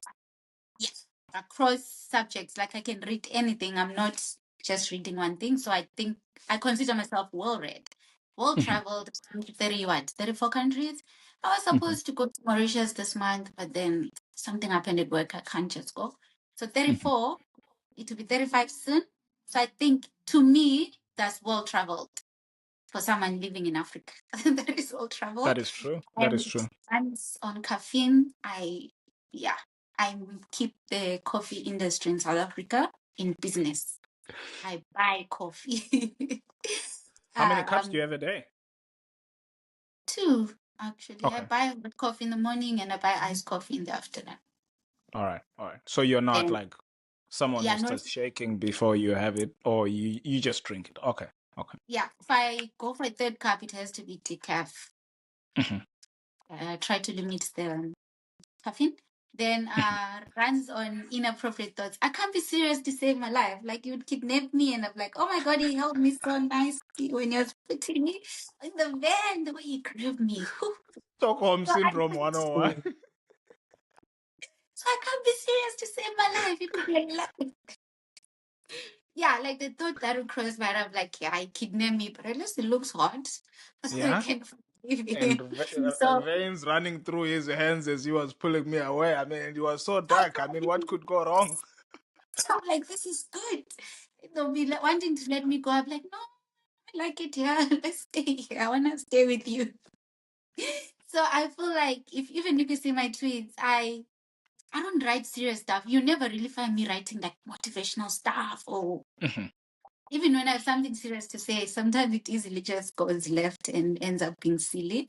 But the message is still put out there. But I run on innuendos. I see a lot of things when I'm driving to work and I'm thinking, That's not where it's supposed to be. so I always wonder if they write it like that on purpose or it was innocently written and my mind is just The one that's screwed up. yes. Because even in church, there's stuff that the pastor will say, I'm like, please don't say that. And you'll be saying it innocently. So yeah, I run on and I run on sarcasm. Like it takes a lot to upset me. I can't Mhm. even remember the last time I was upset. That's how happy I am, I think. So if you come at me, I'll probably be joking with you. I'll just be sarcastic the whole time. And the more you don't get that I'm being sarcastic, the better for me because by the time you realize we've had fun. So I like sarcasm a lot. And yeah, so that's my whole personality. That's what forms you. And what's the worst rumor that you've heard about yourself? If I repeated, people will Google it. It's there out there. There's a picture attached to it. That Where? Here? Oh no. Google it. Um, I, I feel like that's the worst. And there are people still believe it to this day. really? Yeah, they think we dated. They think me and the guy really dated. We Ah. didn't. We did not date at all. But most rumors are me being associated with men I've never even met. Hmm. So I Like wake up and Akon? But you have met Akon. Have you been associated with Akon? I mean, I have a few guys who know Akon. I could link you up, you guys, if everyone has a high school sweetheart. So to the extent you're looking to link up with Akon, I can. I believe he's a polygamist. I have no problems with polygamy as a Muslim. Polygamy is That's a actually good good. starting point. Yes, and it's every single box. So yes, you say. So most rumors I hear about me, it's always associated with men, funny enough, Hmm. because sadly there's still people you could get 5 PhDs and they watched you do them and get them on merit. There are still people who believe a woman can never be anything on her own without a man involved. Right, right. So end up being given men. The sad part is they never give me the good looking ones or the young ones. They'll give me like someone who should be my father's friend. someone who has probably at war with my father in Zambia. So yeah, those are the rumors. But I usually just laugh it off anyway. It doesn't, lies don't get to me. It really takes a lot to get to me. Let's see if there is something that can get to you in this question. So you're sitting in Cape Town right now, and let's say Yes. after recording this pod, and I call up a few of my very famous friends, and you receive a phone call that you have been offered a position at the University of Zimbabwe. Your salary will be doubled. There will be free coffee for you and unlimited Air Zimbabwe flights. Is that going to be a quick yes? Are you going to work at UZ, or No, you're going to think about it? I won't think twice about it. It means I'm in Plumtree almost every weekend. I am there. I'll be in UZ on Monday. I'll be walking into the lecture theater with. I'll be the happiest lecturer. They'll be like, "Why is this lecturer so happy?" I'll be in UZ. Even if they kept my salary, that's the other thing. As it is, in free coffee, I would love to work with them because I love going home. Right. So yeah, I would give it a chance. And do you keep count on the number of times you have been to Vic Falls, by the way? I mean, and given you're actually the only person I know who visits Vic Falls like that on a regular, if someone is on a pod on this, listening to this pod, they're like, I love Africa, man. This is like this Afrophile pod, and there's this, you're like our resident Vic Falls expert. Someone who is flying in from Belgium, they just want to spend a week in Vic Falls, or maybe a weekend. Like, what's the go-to stuff to do in Vic Falls for people who haven't been there and want some sort of guidance? Do everything. Make sure you do the falls because there are Mhm. people go to Victoria Falls and don't get into the falls. I will never understand that. What would they be Why are doing you in again? Victoria Falls? Like they don't enter the rainforest, the falls, Yeah, yeah. the Victoria Falls. So you are in the city, but you don't go and see the falls. Mm. So Yeah, please, that's weird. that has to be, yeah, that is weird. Because That every has to time be I a go, crime. if I went every week, I'll make sure I enter the falls. So please see the falls and yes, take pictures, but stop. Because I've seen people just take pictures and they stop Yeah, and yeah, actually yeah, look yeah. at the Yes. falls. The, Like I mean, take it's. them in. Like I put your I phone saw a away. guy So, from South Africa once, and he was just standing there, and he said, "Man, this just makes me connect with my ancestors." And here I was from Zim. I was like, I need to get serious about viewing the falls. I think my ancestors are also part of this. So, yes, they yeah. just stop there and listen to the water. Like take it in, put your phone away. Because we get caught up in snapping pictures as we go. So take in the falls and don't miss the sunset cruise. I feel like it's not just even about the bottomless drinks, but the Zambezi River is just it's healing, it's calming, it's soothing. So do Are that. there If you crocodiles? yeah, but you won't you see them on the bank, yes. Okay, sure. Then do the if you're coming from Belgium, you probably have money, so budget is not a problem. So do the helicopter, see the falls from all angles. So walk into the falls, see them at eye level. Do bungee jumping, you see them from when you're upside down from under, and then do the helicopter ride and see them from above. And you say you have done the falls. Then What do the about devil. the famous Devil's Pool? Oh, you are getting there. Yes, Okay. I did it for my birthday last year. Yeah, it's amazing. Do they There's hold something your about legs, or that's all witchcraft? How do people manage to do that? but It's I'm all allowed to witchcraft? tell. Sure. Well, they You're do not hold you. allowed to tell.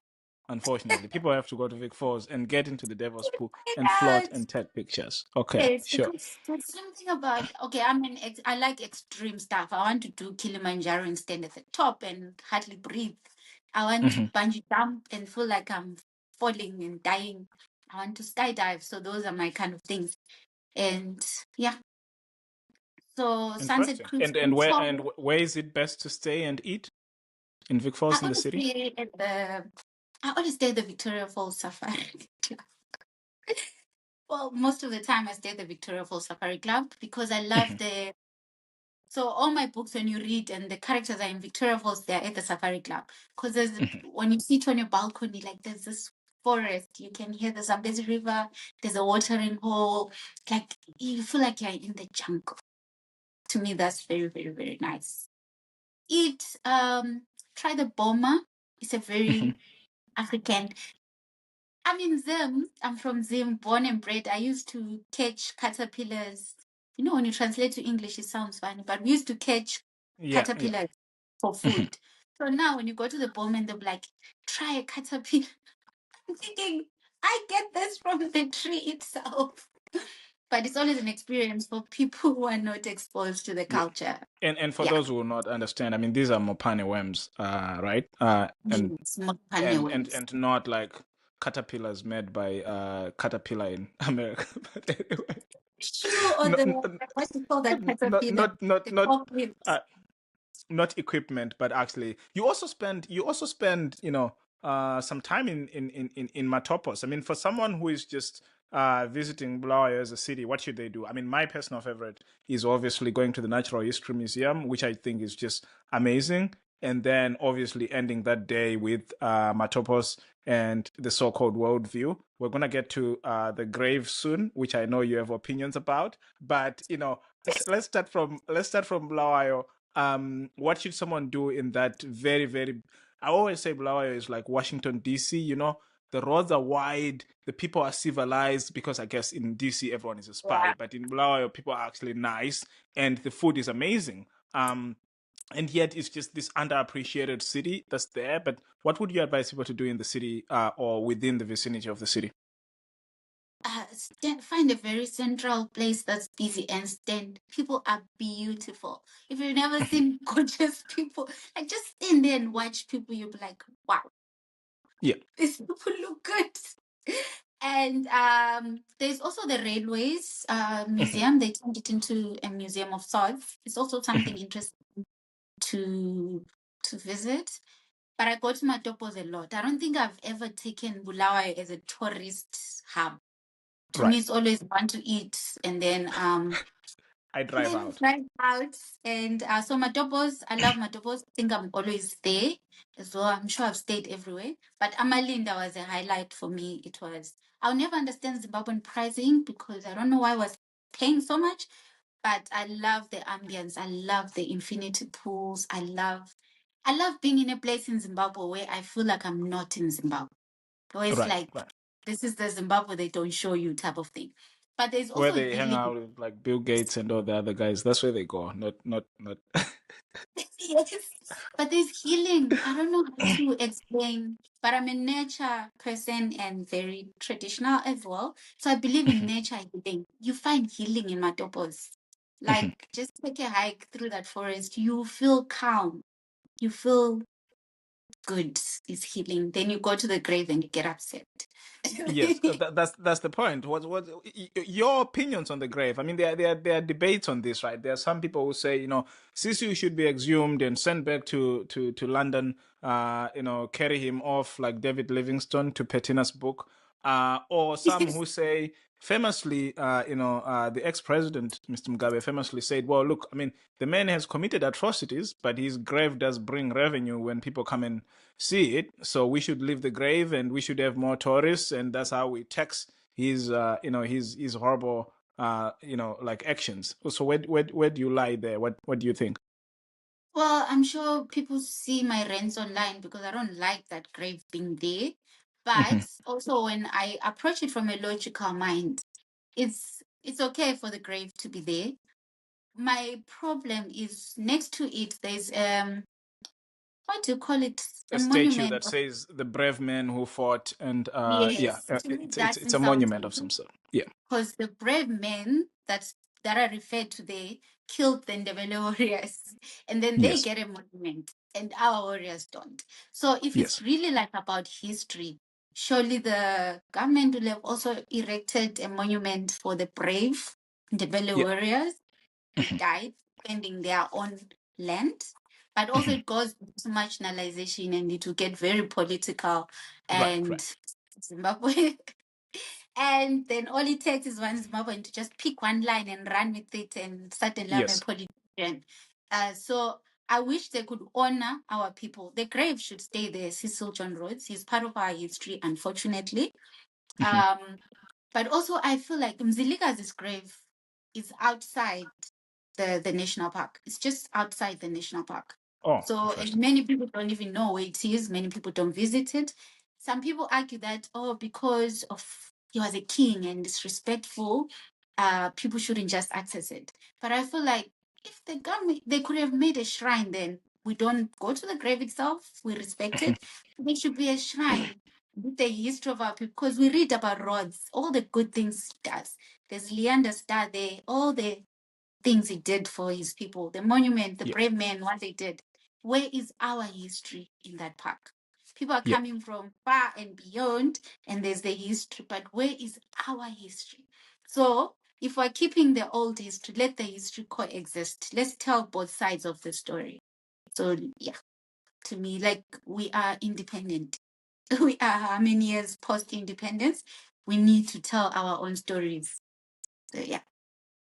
And telling our own stories means visiting places. It means national parks, climbing mountains. I dropped just a small note early when we were talking that you have been to the other side where Rhodes used to stay. Obviously, he stayed in Matopos and Nyanga, and I'm from Nyanga. And you have been there. You have conquered Mount Inyangani, which is one of the highest. Well, one of the highest in Africa, and certainly the highest peak in Zimbabwe. You've been to Kilimanjaro, as you said. So what's next? What's your next hike? I've been to Mount Binga. I think that's the highest in Mozambique. Oh, Um, interesting. so my plan was before adulting took over, so I need to find time for it, just to hike the highest peak in each country in Africa. What's So the that's highest in my, South Africa? what's the name? It's in the Drakensberg range. I Okay. forgot the name. I And you forgot the haven't name. been there I've been to the Drakensberg, but not to the to highest the peak. highest. I Okay. did the Okay. most beautiful hike there to a place called Tugela Falls instead. So we didn't make it to the other side where there's the peak, but it's still on my list. Fascinating. And I'm sure you have a lot of things on your list. But what's on your nightstand right now? What are you reading? If people want to know. Funny enough, I'm reading myself. Okay. Well, that's I that's want that's to write book that's 3 of the Why Your Man is Silent. So I went back to book 1 to start reading. I just finished. In the last week I was reading Busisekile Khumalo. Her books are called Her Silent Screams. So Mhm. it's like a trilogy. So I finished those. Then I started reading mine because I need to finish book 3, but I keep going back to try and find the voice. So the mistake I made was write book 1 and book 2 and stop. I should have. That thing I was saying, if you're going to do your master's and PhD, if possible, do it and finish. Put a Yeah, full as a stop there. marathon. Yeah. Yes, I did the thing where you do it and stop and go to industry, then come back. So now I'm struggling with book 3 as a result, because the brain I had in 2018 is no longer the brain I have now. So there are things that there's Made a way sense. I thought when I was 2018, my mindset on the world, how I view things, it has changed. So now I struggle sometimes to get back into that character. It's got to be So that post-COVID struggle that we're all going through. So yeah, yeah, COVID took some of that away, but yeah, no, but and I'll and get it. other than like your social media, I mean, are there other sort of like your preferred platform for readers to send comments or like notes that they appreciate your work or anything, or how do you usually interact with readers? So mostly on social media. But for my books, I appreciate it when people buy my books on Amazon, and when they're done, they leave a review. I really Right. appreciate reviews, and on Goodreads as well. So it's not really interactive, but you drop a review, it means a lot. I read those reviews. The the rest, I don't read DMs, so I have a feeling people really think I'm antisocial. Because I open my DMs, then I find 20 messages, then I get overwhelmed. I Yeah, close it. you just shut it Tell down, myself I'll come back. When I come back, there are now 40 messages. and Then it I end doesn't up work. never getting around to it. So I usually appreciate it. If it's really serious, you send a follow-up message so it pops to the top. Then chances of me seeing it are high. Yeah. But I think Also, this has been 2 hours. We have answered all the questions that they have in this pod. But actually, we have. this is actually how we usually end the pod. 2 questions that we give people on the pod. Why do you love Africa? And are you optimistic about the future of Africa? You can, you certainly spend more time thinking about the younger generation than the real people who are writing Agenda 2063 and won't be there in 2063. But you teach young people, you write about young people's life. Are you optimistic about where we're going as a continent, and why do you love Africa so much?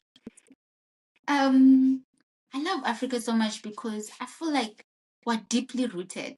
Right. I'm yet to see, okay, maybe Asia. I'm yet to travel to countries where I feel like the people are really deeply rooted in their traditions and in their, when you're connected, that thing you're saying, someone was like, I can feel a connection with my ancestors. I Mhm. experienced that in every African country that I go to. The people are rooted. Mhm. So there's been culture, there's cultures, there's ceremonies, there's traditions. So to me, having that identity is what I love the most about Africa. Like we know who we are. Oh, that sounds wrong. Because it's like other people don't know who they are. I'm not But editing this part out. I'm sorry. I just love it. No, we know who we are, and you know who as we Trevor are. as Trevor Noah says, we are not spiteful people. We're not because many things happen to Africans, and yet Africans take it, and they Yes. just give to the world, and they don't take a lot. Not to say anything about other continents that might have taken Yes. things from other parts of the world, but Africans are very generous people, and very cheerful people. But yeah, and are you optimistic about where we're going as the young generation, that Africa will actually need to be in charge of Agenda 2063, and have one passport, no borders, and all these dreams that we have as a continent that's growing? I'm not very optimistic. Like, unless there's a complete overhaul of the political systems in African countries, I think we're just going to be stuck here, or it's just going to keep getting worse and worse and worse. So something has to give, but I don't know what, because again, we're a peaceful people. We're not going to do an uprising or anything. We're just going to pray and hope.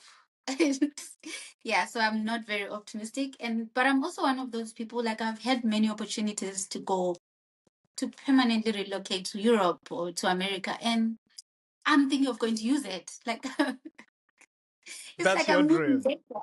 I want to go to the University of Zimbabwe. So yeah, I think I'm better the devil, the same reason now date Zimbabwean men only. And yeah, better the devil, I know. If anyone feels good at the end of this pod, it is certainly Zimbabwean men. I mean, they have been given a vote of confidence. If only we could run a poll, the ladies should vote. Yeah, we think Zimbabwean men as a whole are doing something great, which is fine. But I'm anyway, glad we're talking like this, because online I don't engage in such discussions online, because I'll go and say Zimbabwean men are good people. Someone will come with a case study of one man who did something extremely horrible, because suddenly they don't understand generalization. So I don't yeah, do yeah, arguments on social media they are good, but because you still have to choose among them. I yes, usually I'm sure we can speak for Zimbabwean men. I usually speak only for those from Nyanga. In fact, I've even given out a quote that says, a good woman comes from God and a good man comes from Nyanga. But from I mean, young. it's you can It's you true that a good woman comes from plum tree. Hmm. you see, now you can Maybe spin it it's a up. Now you can be like, a good woman comes from plum tree and a good man comes from Nyanga, or either way. It's like it's what it is. So but this has been great. Thank you so much. I'm pretty sure your readers and my friends and those who are interested in Africa are going to gain a lot of insights and knowledge, whether it's about traveling, the life that young people have. We obviously try to avoid getting into the details to avoid any spoiler alerts, but these are amazing books. I mean, obviously, The Why in Your Men is also my personal favorite. But still, that it doesn't end there, right? You have Grasping at Straws. You have other books that you have within your series. You're doing great work, scientific work, philanthropy, writing, all these things. Thanks so much, Yvonne. This has been quite interesting. And now to our favorite part of the podcast. Thank you for listening. Be sure to subscribe wherever you get your podcasts for future episodes. The Afrophile Pod is for entertainment purposes only and should not be relied upon for anything more than the literary joyride it provides. No financial advice here, unless of course you count investing in good stories. The hosts and the guests appear in their personal capacities and do not represent their employers, alma maters, exes, or favorite fictional characters. Opinions are theirs and theirs alone. Past plot twists do not guarantee future surprises. And no, we don't offer refunds for emotional roller coasters. As clearly stated in the pod, the hosts and the guests appear in this segment as artists. Their extroverted selves and juicy opinions may not reflect their real-life personas. Should you meet them in person, approach with caution. Views expressed on topics like culture and religion are subject to change without notice. The hosts and the guests have no obligation to notify you of any updates.